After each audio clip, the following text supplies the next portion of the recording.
Hello दोस्तों, इस video में आपका स्वागत है। और आज के इस वीडियो में आपको मैं एक न्यूज़ तो बताऊंगा ही, साथ ही साथ मैं आपको इंग्लिश न्यूज़पेपर पढ़ना और ट्रांसलेशन करना, रीडिंग एंड ट्रांसलेशन, ये दोनों चीज़ें आपको सिखाने वाला हूं। तो सबसे पहले हम देख लेते हैं आज की जो हेडलाइन है वो क्या है। तो आज की जो हेडलाइन है वो कुछ इस तरह से है: PF advance up to RS 5 lakh allowed via auto settlement. यानी कि यहाँ पे देखिए, पीएफ, पीएफ मतलब प्रोविडेंट फंड यानी भविष्य निधि। एडवांस का मतलब होता है अग्रिम, ठीक है, अग्रिम, या फिर हम बोल सकते हैं अग्रवर्ती या विकसित। अप टू मतलब तक के सेंस में यूज होता है। RS 5 लाख मतलब 5 लाख। अलाउड मतलब स्वीकृत करना, स्वीकार करना। वाइवा यानी के तहत या के जरिए या के माध्यम से। ऑटो सेटलमेंट मतलब ऑटो, अपने आप में सेटलमेंट हो जाना, ऑटो सेटलमेंट, ठीक है। निपटान भी बोल सकते हैं सेटलमेंट को हिंदी में, निपटाना या निपटान। ऑटो मतलब अपने आप। तो ऑटो सेटलमेंट के माध्यम से 5 लाख रुपये तक जो पीएफ होता है ना, प्रोविडेंट फंड, उसकी जो अग्रिम वो स्वीकृत की गई, ऐसा यहाँ पे बोला जा रहा है। तो ऑटो सेटलमेंट के माध्यम से 5 लाख रुपये तक की जो राशि है वो अग्रिम स्वीकृत की गई, ऐसा यहाँ पे बताया जा रहा है। तो आगे हम पढ़ते हैं, न्यू दिल्ली की है खबर। Union labour minister Mansukh Mandaviya on Tuesday announced raising the limit from Rs 1 lakh to 5 lakh for auto settlement and claims for advance withdrawal from employees provident fund accounts। यहाँ पे अब मैं मीनिंग समझा रहा हूँ। यूनियन लेबर, यूनियन मतलब केंद्रीय, labour मतलब श्रम, मिनिस्टर मतलब मंत्री। तो केंद्रीय श्रम जो है श्रम मंत्री, यूनियन मतलब केंद्रीय श्रम मंत्री, ये मनसुख मंडाविया ऑन ट्यूसडे मतलब ट्यूसडे मतलब आपका हो गया मंगलवार। अनाउंस मतलब घोषणा करना, घोषणा की। रेजिंग मतलब बढ़ाना। लिमिट मतलब होता है सीमा, ठीक है। फ्रॉम 1 लाख टू 5 लाख मतलब 1 लाख से 5 लाख। फॉर मतलब के लिए। ऑटो सेटलमेंट मतलब, ऑटो सेटलमेंट मतलब अपने आप सेटलमेंट या फिर स्वयं अपने आप निपटारा। आप क्लेम्स, क्लेम्स मतलब होता है दावा, दावा या आपत्ति भी होता है क्लेम का मतलब। फॉर मतलब के लिए। एडवांस मतलब हो गया अग्रिम। विथड्रॉल मतलब आहरण यानी निकालना। फ्रॉम मतलब से। एम्प्लॉयज प्रोविडेंट फंड अकाउंट्स मतलब हो गया कर्मचारी भविष्य निधि जो फंड है उसको बोलते हैं अकाउंट। तो यहाँ इसका मीनिंग क्या हो जाएगा कि यूनियन लेबर मिनिस्टर यानी जो केंद्रीय श्रम मंत्री मनसुख मंडाविया है, उन्होंने ट्यूसडे को, मंगलवार को ये घोषणा की कि जो लिमिट है 1 लाख उसे 5 लाख तक बढ़ाया गया है ऑटो सेटलमेंट के माध्यम से, जिसके तहत जो दावा वगैरह है ना विथड्रॉल के लिए, जो पीएफ जमा होता है, जो जॉब करते हैं उनके लिए प्रोविडेंट फंड जो जमा होता है, एम्प्लॉयज प्रोविडेंट फंड अकाउंट, उसमें वो 1 लाख से बढ़ करके अब वो 5 लाख रुपए तक वो क्या कर पाएंगे, ऑटो सेटलमेंट के माध्यम से निकाल पाएंगे जो राशि है उसको। The move will enable members of retirement fund body EPFO to get their advance withdrawal claims of up to 5 lakh settled within 3 days। यहाँ पे बोला जा रहा है द मूव, मूव मतलब होता है ये गति या फिर हटाना। इनेबल मतलब जारी हो जाना, लागू हो जाना, इनेबल करना, ठीक है। इनेबल मतलब किसी कार्य को योग्य बनाना एक तरह से। मेंबर मतलब सदस्य, रिटायरमेंट मतलब रिटायर, है ना। फंड हो गया, और उसके बाद है एडवांस मतलब अग्रिम, विथड्रॉल मतलब आहरण, क्लेम मतलब दावा, और इस तरह से सेटल मतलब हो गया। तो इस तरह से हो जाएगा कि ये जो गति है ये कब से जो है गति में आ जाएगी मेंबर्स के लिए, कि जब रिटायरमेंट के बाद जो लोग हैं वो ईपीएफओ, ईपीएफओ मतलब एम्प्लॉयज प्रोविडेंट फंड ऑर्गेनाइजेशन यानी ये हो जाएगा आपका कर्मचारी भविष्य निधि संगठन। ईपीएफओ के द्वारा जो लोग हैं ना वो 5 लाख रुपए तक अपना जो दावा है वो कर सकते हैं, क्लेम कर सकते हैं, और इस तरह से वो 3 दिनों के अंतर्गत वो जो है प्राप्त कर सकते हैं उस राशि को। एट प्रेजेंट यानी अभी वर्तमान में, the limit through auto settlement, ये जो लिमिट है ऑटो सेटलमेंट के माध्यम से, जो लिमिट है, जो सीमा है, वो क्या है, वो जो मोड है, have been having 3 days deadline is RS 1 lakh. ये 3 दिन के डेडलाइन है, 3 दिन के अंतर्गत वो जो अकाउंट है, अकाउंट से जो पैसा है वो निकल जाता है, लेकिन 1 लाख तक निकलता है। लेकिन ये जो लिमिट है वो बढ़ करके क्या हो गया, थ्रू मतलब में से हो करके 5 लाख रुपए तक हो गया है। द ईपीएफओ हैज इंक्रीज्ड, जो ईपीएफओ है यानी एम्प्लॉयज प्रोविडेंट फंड ऑर्गेनाइजेशन है, कर्मचारी भविष्य निधि संगठन है, उसने इंक्रीज किया है, बढ़ाया है। Auto settlement limit for advance claims for 1 lakh to 5 lakh for facilitate faster fund access for EPFO members specially in times of urgent needs, Mandaviya told. तो देखिए यहाँ पे मीनिंग, वर्ड मीनिंग मैं पहले बताता हूँ। इंक्रीज मतलब बढ़ाना, और लिमिट मतलब सीमा हो गया, एडवांस क्लेम्स मतलब हो गया अग्रिम दावा, क्लेम मतलब दावा, और फैसिलिटेट मतलब होता है सुविधा देना, फास्टर मतलब उससे भी फास्ट, फंड मतलब फंड हो गया, एक्सेस मतलब हो जाता है एक्सेस करना, जैसे कि किसी चीज़ को क्रियान्वयन करना, एक तरह से प्रवेश मार्ग भी होता है, और अर्जेंट मतलब जो आवश्यक है, नीड मतलब आवश्यकता। तो इस तरह से वो बोल रहे हैं कि ये जो EPFO है उन्होंने क्या किया है, इंक्रीज किया है ऑटो सेटलमेंट की लिमिट को, और 1 लाख से बढ़ा करके 5 लाख कर दिया है, ताकि वो जो है सुविधा प्रदान कर सके, सुविधा को और फास्ट कर सके उन लोगों के लिए जो EPFO के मेंबर है यानी सदस्य है, और स्पेशली यानी मुख्य रूप से उस समय जब लोगों को अर्जेंट नीड रहती है, आवश्यक नीड रहती है। मंडाविया ने बताया, टोल्ड रिपोर्ट्स हियर, यहाँ पे रिपोर्ट में उन्होंने रिपोर्टर्स हियर मतलब रिपोर्टर्स को उन्होंने यहाँ पे बताया है। This major service enhancement is expected to benefit lakhs of members, he added.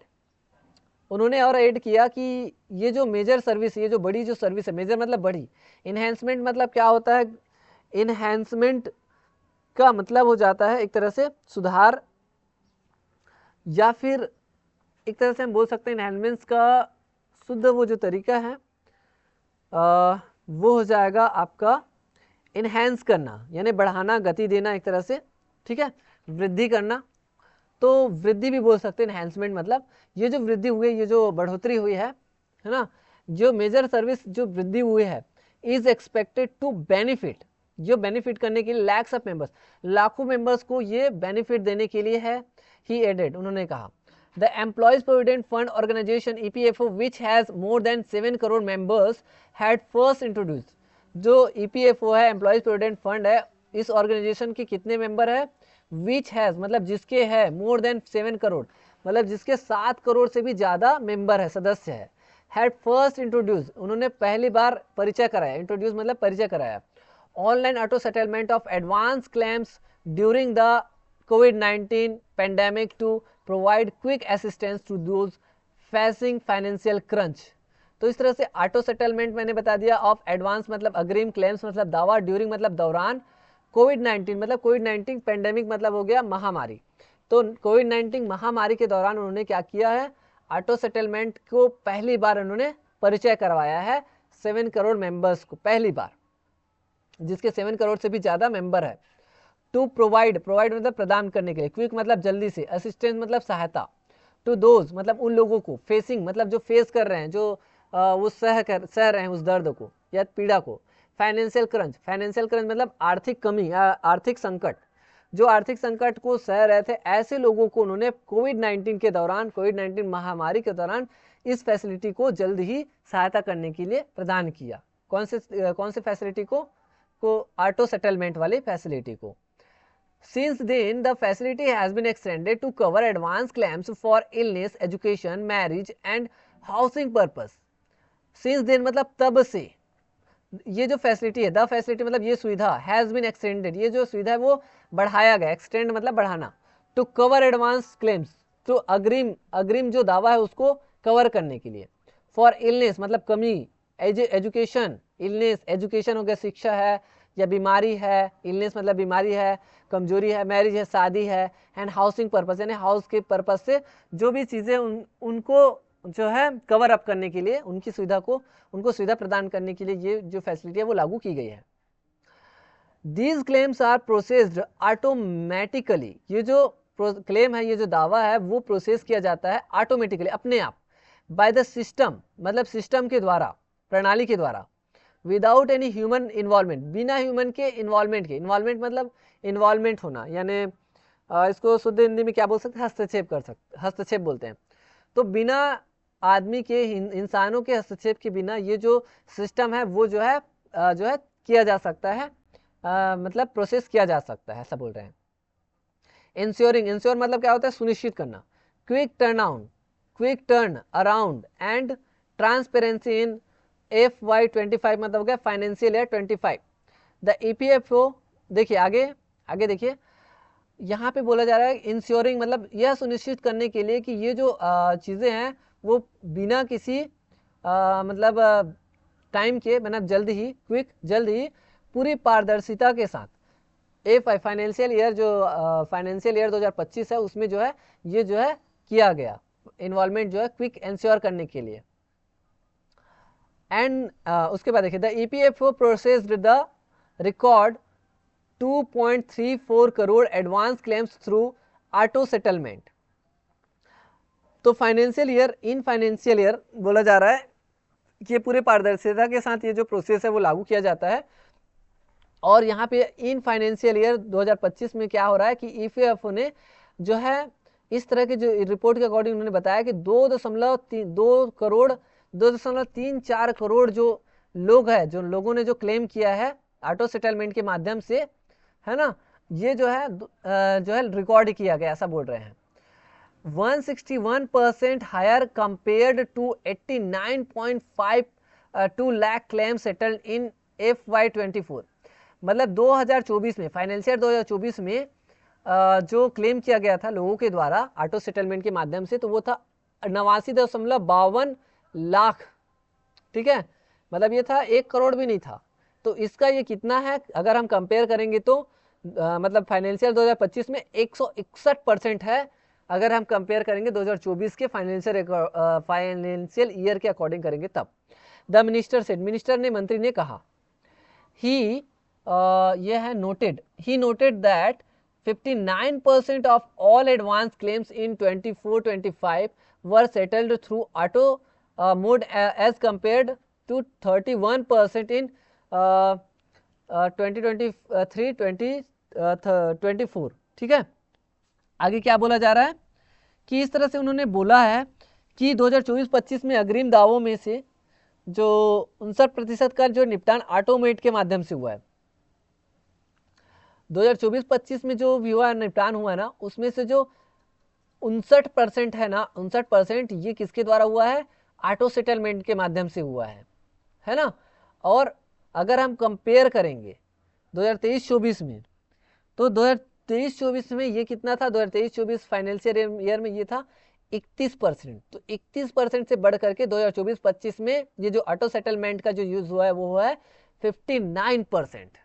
तो इस तरह से आज का ये जो न्यूज़ था। और आगे यहाँ पे और पढ़ लेते हैं, PF auto settlement limit, EPFO withdrawal viva ATM UPI सून। अब जल्द ही क्या होगा, जो EPF है, ये मतलब एम्प्लॉयज प्रोविडेंट फंड है, उस पैसे को, भविष्य निधि जो फंड है ना, कर्मचारी भविष्य निधि है, उसको आप ATM और UPI के माध्यम से भी निकाल पाएंगे जल्द ही। आगे देखिए, retirement fund body EPFO subscribers में soon be able to withdraw their employees provident fund directly from their accounts through ATMs or other modes like UPI after linking their bank accounts with EPF। यहाँ पे देखिए, retirement के बाद जो ना क्या करेंगे कि EPFO जो सब्सक्राइबर है, यानी जिनके पास ये अकाउंट है, जो जॉब करते हैं उनके पास रहता है, तो वो लोग जल्द ही क्या करेंगे, EPFO जो है एक फंड प्रोवाइड करेंगे डायरेक्टली, जिसमें आप अपने जो अकाउंट से या ATM के माध्यम से या फिर UPI जैसे फ़ोन पे, गूगल पे वगैरह चलाते हैं ना, या भीम, इसके माध्यम से भी आप सीधे डायरेक्ट अपने अकाउंट से पैसा निकाल पाएंगे। A highly placed source said the labor ministry is working on the project where the certain proportion of the EPF will be frozen and large chunk मतलब बड़ा सा टुकड़ा, बड़ा भाग will be available for withdrawal through their bank account using VAR। तो इस तरह से दोस्तों जल्द ही ये बोला जा रहा है कि एक ऐसी सुविधा पे जो है लेबर मिनिस्ट्री, श्रम विभाग, श्रम मंत्रालय जो है इस पे वर्क कर रही है, जिसपे इस प्रोजेक्ट को लाया जाएगा, जिसके बाद लोग जो है अपने EPF जो एम्प्लॉयज प्रोविडेंट फंड है उसको जो है डायरेक्ट अपने अकाउंट से निकाल पाएंगे, उसको ज़्यादा कुछ प्रोसेस नहीं करना पड़ेगा, और वो अपने ATM के माध्यम से, अपने बैंक अकाउंट के माध्यम से, या फिर जो UPI है उसके माध्यम से जल्द ही पैसा निकाल पाएंगे। ऐसी सुविधा आने वाली है। तो ये रही दोस्तों आज की न्यूज़। आई होप कि आपको जितने भी वर्ड्स है, जितने भी वर्ड मीनिंग्स है, न्यूज़ है, आपको एक अच्छी खबर भी मिल रही है। साथ ही साथ आपको नए नए वर्ड्स भी सुनने को मिल रहे हैं, पढ़ने को मिल रहे हैं, उसका वर्ड मीनिंग भी आपको पता चल रहा है और आप इसका यूज़ आप बोलने में भी कर सकते हैं। तो दोस्तों आई होप कि आपको आज का जो वीडियो लेक्चर है काफ़ी अच्छे से पसंद आया होगा। मिलेंगे नेक्स्ट वीडियो लेक्चर में, तब तक के लिए थैंक यू।